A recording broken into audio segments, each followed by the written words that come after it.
52 ans après, la République démocratique du Congo retrouve son chemin pour la Coupe du Monde. Le constat est que la politique divise, mais le sport unit. Que pouvons-nous dire? Nous suivons le message de partout, l'opposition, la majorité, la société civile qui salue cette qualification tant attendue par les Congolais. Aujourd'hui, Ambongo n'a pas gardé son silence, il a appelé les Congolais à un dialogue et à l'unité. Paul Kagame, de son côté, a accusé ouvertement l'ancien président de la République démocratique du Congo, Joseph Kabila Kabange, d'être allié et complice du mouvement rebelle M23. Aujourd'hui, nous décryptons dans ces premiers numéros de votre émission Au cœur d'actualité, une émission qui se veut un caractère pédagogique et surtout un sens objectif et rationnel. Je reçois pour vous un invité, un Congolais, un citoyen, analyste de questions politiques et aussi observateur de la société. C'est Audrey Montsala qui nous fait honneur de répondre à cette première émission et je suis très content de le recevoir et je sais que vous ne serez pas dessus. Je m'en vais tout droit saluer mon invité. Bonsoir Audrey. Bonsoir Monsieur Pierre. Comment vous allez? Ça va, tu fais grâce et vous? Oui, ça va par la grâce de Dieu, au rythme du pays, connaissant tout ce que nous traversons de part et d'autre. Nous sommes quand même pris dans cette effervescence de la qualification des léopards. Et comment vous avez,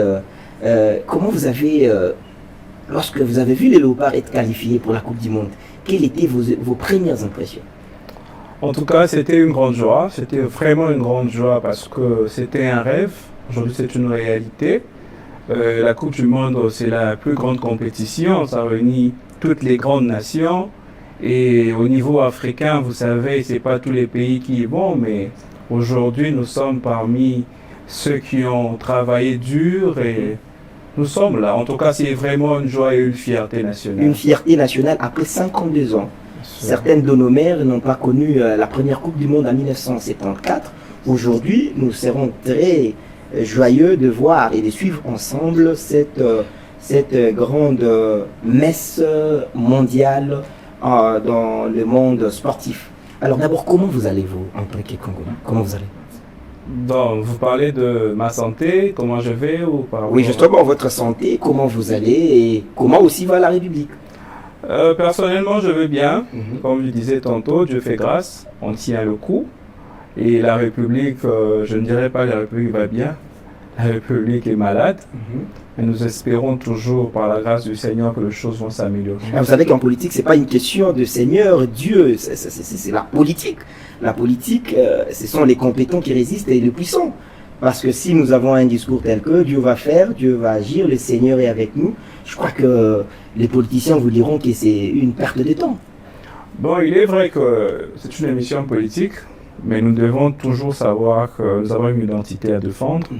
Bien que nous réfléchissons sur l'épanouissement, sur le bien-être de notre pays, mais de manière personnelle, il y a une autorité au-dessus de toute autorité vers qui nous nous confions, vers qui nous laissons tout ce qui nous dérange. Donc quand je dis Dieu fait grâce, c'est-à-dire au-delà de nos efforts en tant qu'humains, en tant que politiques, en tant que citoyens congolais, nous avons aussi cette responsabilité de reconnaître qu'il y a la plus haute hiérarchie sur qui nous comptons. Le pays va malade, je note ça, c'est très important. Le pays va malade, c'est-à-dire que la conjoncture, la vie sociale des Congolais n'est pas à la hauteur.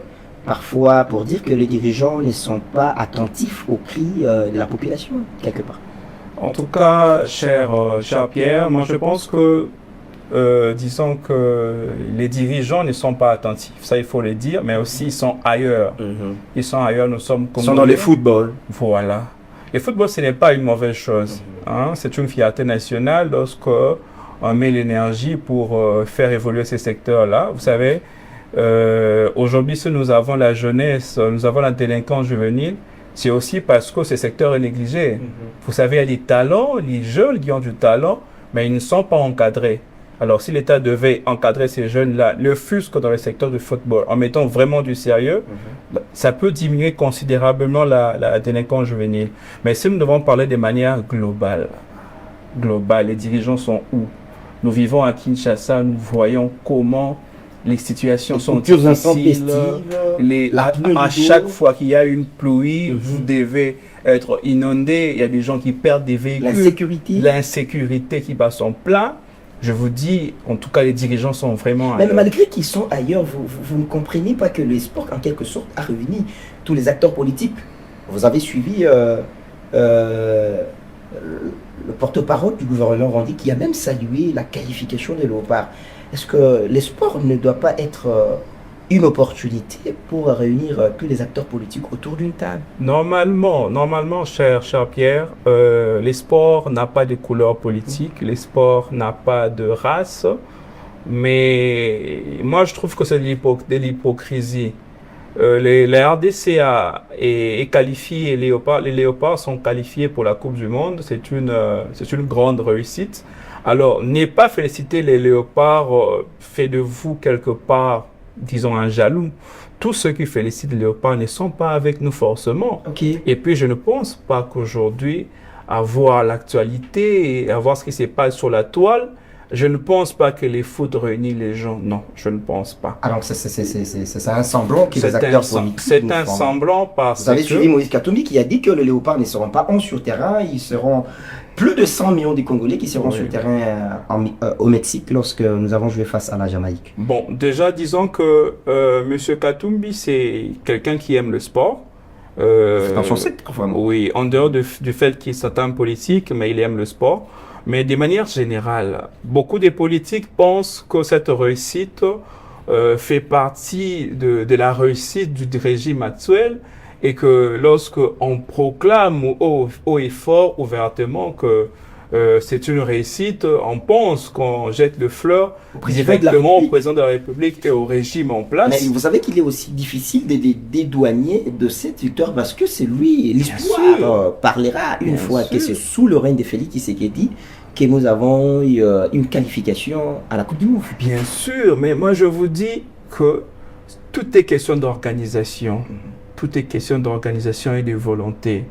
Il est vrai que nous pouvons, en connaissant les dirigeants, ils peuvent peut-être exagérer, mais je vous dis, si aujourd'hui, ces joueurs qui jouent dans les clubs internationaux et acceptent de venir ici, c'est parce qu'il y a eu une organisation, il y a certaines assurances, et ces gens-là se sentent plus ou moins à l'aise pour venir. Il faut reconnaître que ceux qui sont là, ceux qui travaillent, ils ont mis un peu de la volonté et puis des moyens pour arriver à ces fins. Ah, merci vraiment, merci beaucoup. Nous avons posé les jalons. Je rappelle à nos téléspectateurs que vous êtes notre invité et pour vous, c'est le premier numéro et vous êtes le premier invité de cette émission au cœur de l'actualité. Alors, comme je l'ai annoncé de l'entendre de cette émission, nous allons aborder la question de la Constitution. C'est pourquoi nous avons dit que la politique divise. Aujourd'hui, il y a certains qui sont pour les changements de la Constitution, d'autres sont pour la révision, et d'autres même ne veulent pas qu'on parle même de cette question de la Constitution. Alors vous, de votre point de vue, comment vous trouvez cette situation? Êtes-vous d'accord du changement ou de la révision?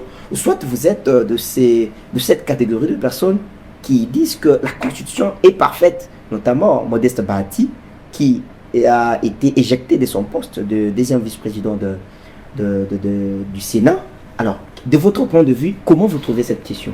Bon, déjà, j'aimerais préciser que je ne suis pas d'un parti politique, je n'ai aucune connotation politique, aucune couleur politique. Vous êtes un observateur, je suis un observateur, un analyste plutôt, et puis un Congolais qui réfléchit pour son pays. Voilà. Déjà, je pense que la Constitution, ce n'est pas la Bible. La Constitution, ce n'est pas la parole de l'Évangile. La Constitution, à la base, c'est un pacte social. C'est-à-dire que Dieu a créé le Congo, Dieu a créé le monde, pas pour que vous, Monsieur Pierre, puissiez primer sur moi, puissiez diriger à ma place, m'orienter comment je dois vivre. Mais les hommes se sont assis, ils ont réfléchi. Nous devons orienter les choses, nous devons organiser les choses. Structurer les choses, structurer l'État, le fonctionnement. Qui doit faire quoi, où commencent tes capacités, ton pouvoir, où se limitent tes capacités et ton pouvoir. Ouais. C'est ça, les pactes sociaux. D'où la nécessité de la Constitution. La Constitution est là pour résoudre les problèmes, pour répondre aux problèmes politiques socio-culturelle et cette constitution doit cadrer avec les contextes sociopolitiques. Donc, les réalités que les Congolais vivent. Voilà. Et ce n'est pas la parole de l'évangile, ce n'est pas la Bible qui ne doit subir aucun changement, aucune modification. À chaque fois que le Congolais peut s'asseoir et de bonne foi réfléchir sur l'avancement du pays, il y a lieu, peut-être pas de changer, peut-être de réviser, mais ce qui fâche aujourd'hui, c'est la maturité politique de nos dirigeants, des leaders politiques, la volonté politique de ces derniers. Des décideurs en quelque sorte. Voilà. Vous voyez, des tous bords, les gens sont méfiants. Ceux qui sont de l'opposition pensent que ceux qui sont du pouvoir cherchent à modifier la Constitution pour s'éterniser au pouvoir. Exactement. Contrairement, parce que ceux qui étaient là hier au pouvoir, qui sont aujourd'hui de l'opposition, voulaient aussi changer la Constitution. Déjà, ils ont révisé certains articles. Vous voyez? Alors, le problème qui se pose là, c'est le problème de volonté politique. C'est lui qui propose déjà, moi je me dis, lorsque c'est un débat scientifique, moi je vois, on amène ça dans le populisme, c'est ce qui fâche un peu. Ramenez les débats à un certain niveau. Faites appel à ceux qui maîtrisent cette question. Nous ne faisons pas le juridisme ici. Nous sommes en train de réfléchir en tant que Congolais, d'analyser. Aujourd'hui, je vois un officiel qui prend la parole, qui dit que nous allons changer parce que s'il laisse, il va laisser à qui? Comme si les Congolais n'avaient pas une autre élite. Voilà. Et que Félix Tshisekedi était le seul qui peut diriger le pays. Moi, je pense que le président peut avoir une volonté politique d'améliorer les choses. Mais essayons un peu d'élever les débats. Cette question du changement ou de la révision constitutionnelle doit être apportée par les professionnels, par les gens qui maîtrisent la question. Sans vous interrompre, mais n'oublions pas que la même constitution parle du référendum lorsque le peuple se décide, parce qu'elle a été votée, c'est le peuple, c'était par référendum. C'est-à-dire que le même peuple peut se lever un bon matin pour dire que nous devons changer les textes. Vous savez, les peuples, c'est pas pour rien, nous parlons des leaders d'opinion. Moi et toi, un peuple, un Congolais lambda ne peut pas se réveiller un bon jour dire que je voudrais qu'on change la Constitution. Si nous voulons changer ou revoir la Constitution, nous devons énumérer les questions ou bien les articles qui fâchent, les articles qui ne concordent plus avec les réalités actuelles. On ne peut pas venir, nous allons changer la Constitution sans énumérer les éléments qui fâchent. Mais même Mbata nous a énuméré un élément pour dire que c'est une constitution qui a vieilli 20 ans, 2006-2026, 20 ans, c'est une constitution vieillie. Et le professeur Mbata la changer. En tant que constitutionnaliste, il ne faut pas dire que la constitution a vieilli. Non, vous savez, à quand date la constitution des États-Unis? Elle a des siècles. Alors, elle a des siècles. Ce n'est pas une raison. Je viens de dire ici, la constitution a été conçu, taillé pour répondre aux questions politiques, aux questions socio-culturelles du pays. Et dès lors qu'on constate que les réalités ont changé, il y a lieu de réviser ou de changer, mais qu'on énumère des articles qui fâchent. Vous savez, moi je ne suis pas contre, radicalement contre le changement ou la révision constitutionnelle. Mais qu'on élève les débats à un certain niveau, qu'on nous dise tel article pose problème par rapport à ça. Nous réfléchissons. On ne peut pas interdire un peuple de réfléchir. Mais aujourd'hui, le professeur Mbata, qui nous avons cité, excusez-moi de plus le citer parce qu'il est un acteur politique majeur. Ouais. Vous savez qu'il a occupé un grand poste au niveau de l'Assemblée nationale et aujourd'hui il est secrétaire général de l'Union sacrée, la famille politique du président de la République. Lui, à l'époque du Kabila, le professeur Mbata nous avait dit que la constitution que nous avons, c'est la meilleure constitution qui soit, la meilleure constitution. Et à l'époque, l'opposition pensait que Joseph Kabila avait intention de changer ou de modifier la Constitution. Quand bien même, l'ancien président Joseph Kabila l'avait fait à 2 reprises. Mais Mbata, aujourd'hui, est-ce que vous ne comprenez pas qu'il est pris dans sa propre turpitude et surtout que Modeste Bahati n'a dit que c'est que les autres disaient à l'époque où il fut dans l'opposition. Déjà, comme je disais tantôt, il nous déçoit. Le professeur Mbata est un grand constitutionnaliste de ce pays. Il enseigne même à l'extérieur du pays.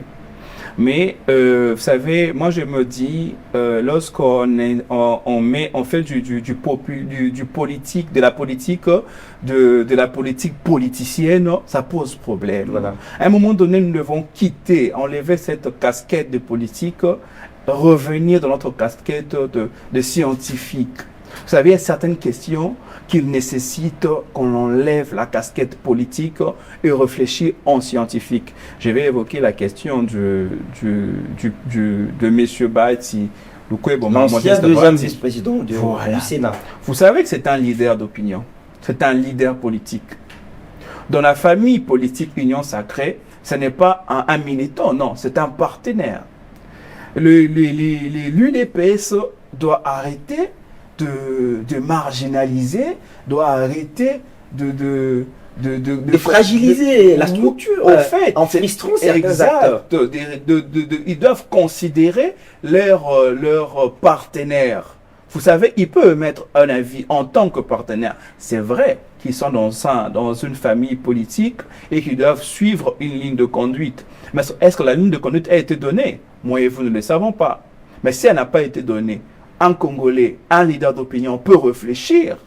Vous voyez, on ne peut pas limiter ces gens-là en militants. Ce qui a été fait aussi avec le président, l'ancien président de l'Assemblée nationale, M. Vital Kamerhe, qui a été jeté. À cause de ses prises de position, il a été mis dehors simplement parce qu'il a osé dire certaines choses. Il faut reconnaître que ce sont des leaders. Dans leur coin, dans leur fief, ce sont des leaders. Ils peuvent réfléchir, ils peuvent émettre leur avis librement. C'est vrai, comme je disais tantôt, il y a une ligne de conduite que l'autorité morale peut donner. Mais on ne doit pas limiter ces gens-là à faire de simples militants. Ce ne sont pas des militants, ce sont des partenaires politiques. Alors dites-moi un peu, parce que le pouvoir en place tient mordicus au changement de la Constitution. Quand bien même le chef de l'État avait dit que lui ne peut que reviser la Constitution parce qu'il y a bien évidemment certains articles qui fâchent et qui ne cadrent pas avec la réalité, les réalités actuelles du pays. Alors, quelle est l'intention ou l'idée cachée derrière ça? C'est s'éterniser au pouvoir ou soit c'est vraiment produire un texte ou des textes qui vont répondre aux besoins de la population?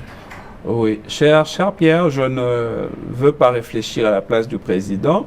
Je ne suis pas dans sa tête. J'ose croire qu'il a une volonté politique d'améliorer les choses. J'ose croire.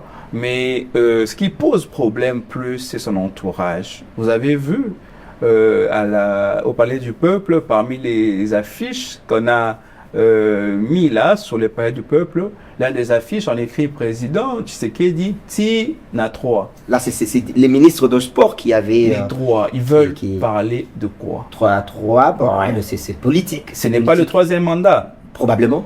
Nous ne le savons pas. Mais seulement qu'ils puissent arrêter ce genre de choses. Ça ne contribue pas à l'avancement du pays. Ça n'aide pas les chefs de l'État. Vous savez, bon, je me réserve, peut-être que dans leur réunion, il a évoqué la volonté de briguer un troisième mandat. Je ne confirme rien. Mais déjà, si ça doit se faire, s'il faut changer la Constitution, s'il faut réviser la Constitution, comme je disais tantôt, qu'on ramène le débat, qu'on élève le débat. Vous savez, il y a des Congolais qui réfléchissent pour le bien-être du pays. Moi, je donne un exemple. Le président de la République est élu par les Congolais. Mais ces présidents, pour nommer un premier ministre, il doit consulter toutes les couches, qui d'ailleurs sont gourmands, qui d'ailleurs sont égoïstes. Parce que lorsqu'on établit un gouvernement, en consultant tous ces gens-là, chacun donne les noms par rapport à ses penchants, par rapport à ses sentiments. Vous verrez, le président est élu. 3 mois après, le Premier ministre n'est toujours pas nommé. Pendant que le pays attend. Là, il est en train de consulter les différents. Tout ça, c'est ce qui est prévu dans la Constitution. Il faut ressortir une majorité, il faut nommer l'informateur, et puis il sera formateur. Tout ça, ça prend du temps. Et ça peut être changé, modifié. Ça aussi, oui. Parce que le président est élu sur base d'un programme. Le président, dès qu'il est élu, Et nomment qu'il prête serment. il nomme un premier ministre qui va, dans un bref délai, former un gouvernement et qui seront en place pour exécuter le projet de société du président de la République. Je donne un exemple. Nous parlons souvent du gouvernement de l'Union nationale. Moi, j'appelle ça le gouvernement de partage des gâteaux. Parce que dès lors qu'un parti politique ou un regroupement politique ou un ministère, ça devient comme leur part des gâteaux. Peu importe ce qu'ils font dans ces ministères-là, vous ne dites rien. Parce que c'est leur part du gâteau. Ces choses doivent changer. Aujourd'hui, j'ai quand même félicité le président de la République lors du dernier congrès de l'Union sacrée. Il a dit que nous sommes une famille politique. Nous n'allons presque plus tenir compte des partages, selon regroupement. Nous sommes un tout. Nous allons tenir compte seulement de la famille politique. C'est vrai, il y a eu des frustrés après, entre autres M. Modeste Bahati Lukwebo, qui d'ailleurs a dit qu'il ne s'est pas retrouvé dans ces partages-là. Le président a fait quand même un casting, sachant qu'ils sont une famille politique. Il voit dans la famille politique qui peut répondre, qui peut être dans quel poste, et il a nommé. Moi, je trouve qu'il y a quand même une volonté politique, mais il y a un frein. Le frein, c'est la Constitution. C'est la Constitution lui oblige de consulter tous ces gens-là. Et vous proposez, parce que nous avons dit que cette émission avait aussi un caractère pédagogique, vous proposez à ce que certaines dispositions, comme celles que vous avez évoquées, soient mises de côté et qu'on actualise les choses. Parce que vous me rappelez, lorsque vous avez parlé de la formation du gouvernement, lorsque le nouveau président sénégalais, Diomaye, ça n'a pas tardé, une semaine après, directement, les gouvernements étaient en place et il a commencé à exécuter le programme du président de la République. Donc, c'est une proposition, probablement aussi aller revenir à une élection à deux tours. À des tours. Donc, ce sont des propositions. Pourquoi pas une élection à deux tours va faciliter la transparence. Si on estime qu'au premier tour, il y a eu tricherie, on peut renforcer les mesures de contrôle, d'observation pour le deuxième tour. Vous voyez? Mais aussi, il y a une chose, le cumul de postes. On verrait quelqu'un qui est à la fois sénateur, il est député provincial, il est député national, il est ministre. Il est mandataire. Il est mandataire. Vous savez qu'il y a séparation de pouvoir. La Constitution consacre la séparation de pouvoir pour que chaque pouvoir contrôle l'autre. Mais imaginez qu'une seule personne qui est à la fois au pouvoir exécutif et au pouvoir judiciaire et au pouvoir législatif. Comment? Parce que le pouvoir législatif contrôle le pouvoir exécutif. Tout à fait. À travers le contrôle parlementaire et tout ça. Mais lorsqu'il est à la fois ministre, il est à la fois député, il dira qu'il a laissé son suppléant. Ce suppléant obéit à qui? Obéit au ministre. Vous pensez que si tous ces ministres-là, ils sont aussi députés, il y aurait un contrôle parlementaire? Et tout ça, il faut Je ne crois pas. Tout ça, et aussi, les pays est grand, les Congolais sont nombreux. Comment une seule personne peut être à la fois ministre, il peut être à la fois ministre, il peut être à la fois député provincial, à la fois sénateur. Cumul de postes et c'est budgétivore. Exact. Je voudrais qu'on finisse un peu cette thématique parce que nous courons derrière les temps. La question du dialogue, vous avez suivi Fridolin Ambongo qui n'a pas gardé son silence lors de la messe de Pâques. Il a appelé tout le Congolais à la communion et à un dialogue. Question directe, dialogue oui, ou est-ce que ce dialogue sera inclusif alors que nous savons que Joseph Kabila est condamné par la justice congolaise et surtout, certains opposants sont en exil. Oui, moi je pense que le dialogue, les Congolais doivent réfléchir. Les Congolais en ont besoin. Nous avons l'arbre à palabre. Bien sûr, les Congolais doivent réfléchir entre Congolais, ça il faut préciser. Ils doivent réfléchir entre Congolais. Mais moi je trouve qu'il y a encore un problème. Il y a ceux qui ont touché les armes. Est-ce qu'ils doivent faire partir? C'est là derrière la notion de l'inclusivité. Voilà, ça pose problème. Ils ont touché les armes. C'est vrai, on peut les écouter, ils sont des Congolais jusque-là. Mais nous ne pensons pas qu'ils sont aussi crédibles que ceux qui ont préféré lutter de manière pacifique. Ça, c'est une lutte noble. Vous savez, je vois certains Congolais qui, hier, ils étaient au pouvoir, aujourd'hui, ils sont en l'opposition. C'est à cause de leur inculture. Notamment Corneille Nangaa, qui était président d'une grande institution. C'est à cause de leur inculture, à cause de leur inconséquence que le Congo est aujourd'hui dans le gouffre. Alors, ces gens se permettent de se transformer en donnant de leçons. Mais je me dis, ils pensent que le Congolais est naïf, ou bien les Congolais sont amnésiques. Je ne crois pas. Bon, moi je pense que, à mon avis, nous devons dialoguer, nous devons parler pour les problèmes du Congo. Mais nous ne devons pas oublier, il y a ceux qui n'ont plus droit, n'ont plus droit à la part du Congo. Mais lorsque vous dites ça, figurez-vous que Jean-Pierre Bemba, ancien rebelle, Délice Sanga, ancien rebelle, aujourd'hui, à un certain moment, Jean-Pierre Bemba est dans les institutions, Délice Sanga était député, malgré qu'il fut dans la rébellion. Est-ce que ça ne sera pas deux poids deux mesures? Est-ce que nous ne pouvons pas accorder la chance? Parce que la position que vous défendez, c'est la position du président de la République qui a dit dialogue, oui, mais avec qui dialoguer? Parce que certains Congolais ont choisi la voie de l'arme. Oui, déjà les noms que vous m'avez cités ne sont pas des modèles, ça il faut le dire. Moi je me dis, toute personne qui a versé les sangs de son peuple n'est pas un modèle. Quel que soit son état actuel, quel que soit. malgré qu'il a été blanchi par le régime passé. On ne peut pas. Vous savez, pour réparer, il faut qu'il y ait une justice. Vous voyez? Alors tant qu'il n'y a pas justice, il n'y a pas réparation. On ne peut pas être lavé par un poste politique ou par un changement de camp. Ce n'est pas l'union sacrée, ce n'est pas une blanchisserie. Il y a ceux qui doivent répondre de leurs actes. Si pas, je me dis, parce que la politique, c'est une question d'intérêt. L'ennemi d'hier peut être ami d'aujourd'hui. La politique est dynamique. Voilà. Mais en tout cas, ces gens ne sont pas des modèles. Si gens... aujourd'hui, ils ne répondent pas de leurs actes, mais je ne veux pas qu'ils soient cités comme jurisprudence, comme exemple pour justifier les atrocités d'aujourd'hui. Merci beaucoup. Une façon de dire que nous ne pouvons pas nous servir de la jurisprudence, notamment du cas de Jean-Pierre Bemba, Délice Sanga. On peut s'arrêter par là et aussi voir les choses dans la bonne direction. Merci pour votre point de vue par rapport à la question du dialogue, quand bien même le problème aussi se pose. Qui sera médiateur? C'est un sujet que nous allons développer plus tard parce que nous courons derrière les temps. Parlons un tout petit peu de Paul Kagame.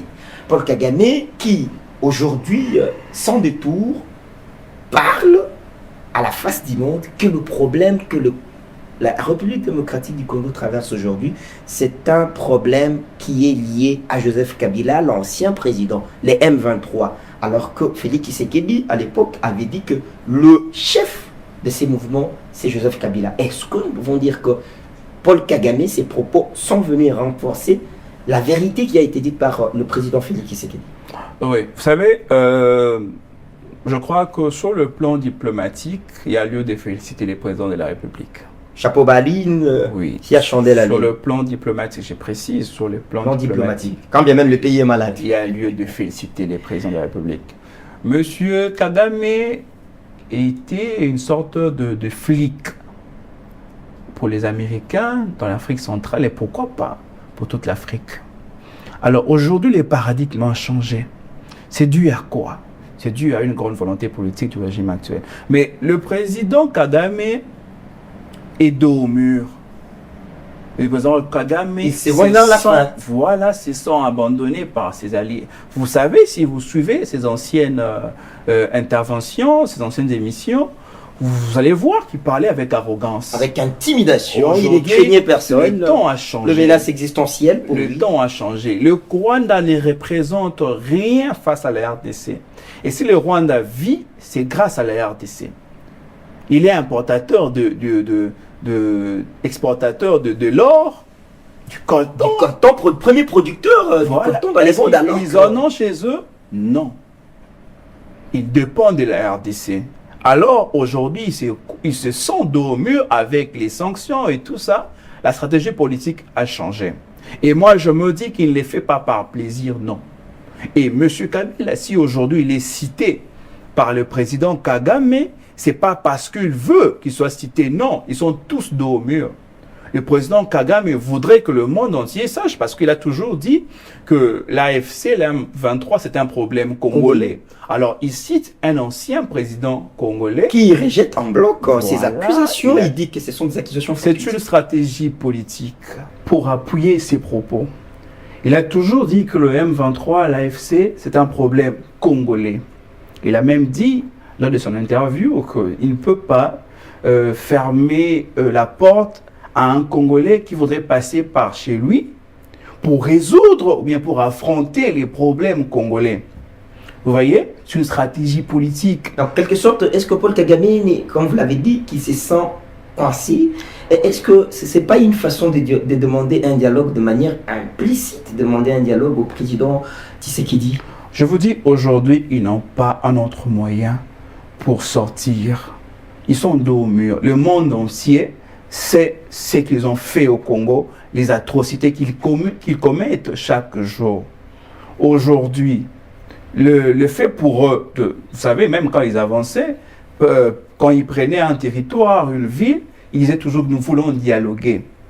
Pourquoi? Parce qu'ils savent, aujourd'hui, c'est que M. Kagame a toujours cherché, c'est un couloir sécuritaire, et un couloir économique, un couloir sécuritaire, parce qu'il estime que la menace pour le Rwanda, c'est au Congo, avec les Hutus qui sont ici, les FDLR. Vous voyez? Et le couloir économique, parce qu'il sait qu'il vit aux dépens du Congo. C'est toujours ces deux choses-là que M. Kagame a toujours cherché. Vous voyez? Alors, il sait que lorsqu'on va parler, lorsqu'on va dialoguer, nous allons peut-être faire le brassage, le mixage. C'est que le président de la République, Félix Tshisekedi, refuse catégoriquement. Voilà. Il sait qu'il va remettre sur les circuits sécuritaires un peu et économiques certains de ces militaires, certains de ces sergents pour travailler. Audrey Monsala, moi j'aimerais que nous puissions encore davantage élever les débats, comme vous l'avez dit. Ouais. C'est un débat très important. Mais quelle serait la position que les autorités congolaises, les dirigeants congolais pourraient prendre face à Joseph Kabila, qui, clairement, visiblement, à la face du monde, il est le patron de la FDC M23 et tout ce qui se passe comme atrocité dans l'Est de la République démocratique. Je pense que d'abord, c'est une honte. C'est une honte pour quelqu'un qui a dirigé pendant... Voilà. Quelqu'un qui a dirigé l'État, qui connaît les secrets de l'État, en tout cas pour des intérêts personnels, il ne pouvait pas se retrouver dans une rébellion. Peu importe ce qu'il dira, les fils sont clairs. Quand l'ancien président se retrouve dans les zones occupées par les rebelles, il est sécurisé par qui? Il est couvert par un statut d'ancien chef de l'État. C'est un sénateur à vie. Quand il se retrouve dans un milieu, dans un territoire, dans une ville, c'est occupé par les rebelles. Il est sécurisé par les rebelles. Il agit en tant qu'ancien président. Vous savez qu'il y a un problème. M. Kabila pouvait être un conseiller. Aujourd'hui, un consultant. Un consultant. Après la politique, après la présidence, il y a une vie. Mais il se retrouve là-bas, c'est une honte. En tout cas, moi je trouve que la justice doit faire son travail. Elle a déjà fait son travail. Et sur le plan politique, il y a aussi un travail à faire. Mais vous savez, la politique, comme je disais tantôt, il n'y a pas d'ennemi éternel. Si M. Kabila constitue aujourd'hui un atout majeur pour lutter, pour résoudre cette crise, je ne pense pas qu'il doit être mis de côté. Non. Pourquoi? Parce que la vie des Congolais en dépend. C'est plus important. Malgré qu'il a touché la paix est plus importante que nos penchants, que nos obédiences politiques. Voilà. Terminons cette émission par cette actualité. Nous avons suivi le président de la République dimanche 5 avril. Il a reçu dans une ambiance festive nos léopards qui ont fait la fierté. Nous avons parlé au début de cette émission. Le président de la République, le peuple l'a réclamé. Le peuple l'a réclamé. La libération de Constant Mutamba, ancien ministre de la Justice. Lorsque le président a annoncé de cadeaux ou une récompense qu'il devait faire, le gouvernement congolais devait faire aux joueurs, le peuple l'a réclamé. Et le président a parlé de dollars, la baisse des dollars, et aussi il a promis, comme un chef de l'État, que le travail va venir, travailler, soyez sûr que vous serez bien dans les jours qui viennent. À quand la fin de cette mélodie? Parce que ce n'est pas la première fois que le chef de l'État puisse tenir de tels propos. Bon, je rentre d'abord sur l'actualité des léopards, l'accueil des léopards. Je pense que, à mon humble avis, il y a eu exagération. Pourquoi? Les léopards sont qualifiés à la Coupe du Monde. C'est un fait. Historique. Il y a lieu de les encourager. mais ils vont vers la Coupe du Monde où ils doivent jouer. Alors si aujourd'hui, nous les célébrons déjà pour une qualification, vous pensez qu'ils fourniront plus d'efforts? Non, moi je pense que dans notre quotidien en tant que Congolais, nous devons travailler plus. Nous ne devons pas nous contenter des petites réussites. Non. Hein? C'est vrai, il faut les encourager, ils ont travaillé, mais je sens qu'on a un peu exagéré, hein, en donnant des présents et tout ça pour une simple qualification. Moi, je pense qu'il y a un peu d'exagération. Si NAT3, ce sont les propos du ministre de Sport, Didier Boudimou, qui a demandé à la population: si NAT3, on ne sait pas, 3 c'est quoi? C'est un chiffre, 3, troisième mandat, parce que le président de la République est à son deuxième mandat. Audrey Montala, nous vous remercions énormément d'avoir répondu à notre invitation. En dépit de tout ce que vous avez comme responsabilité, vous avez disposé de votre temps pour que nous puissions avoir un tel débat. Ça ne sera pas la première fois. Rassurez-vous que vous serez un habitué de cette émission au cœur de l'actualité. J'aimerais vous accorder quelques secondes seulement pour donner votre dernier mot et nous allons clôturer l'émission. Je pense que les Congolais doivent savoir que le Congo est ce que nous avons de plus précieux. Les Congos, c'est tout ce que nous avons et c'est notre bien commun. Nous devons tous prendre soin du pays, peu importe notre bord politique, peu importe nos penchants politiques, peu importe nos penchants ethno-tribaux, nous devons prendre soin du Congo, même au péril de notre vie. Nous devons prendre soin du Congo. Ce sont les derniers mots de notre invité. Mesdames et messieurs, merci de nous avoir suivis. C'est un plaisir d'être connecté, de nous suivre pour analyser de manière objective et rationnelle l'actualité politique du pays. Nous remercions tout le monde qui était à caméra pour nous permettre à ce que vous puissiez nous suivre de partout où vous êtes. Merci et bonne soirée chez vous. Au prochain numéro.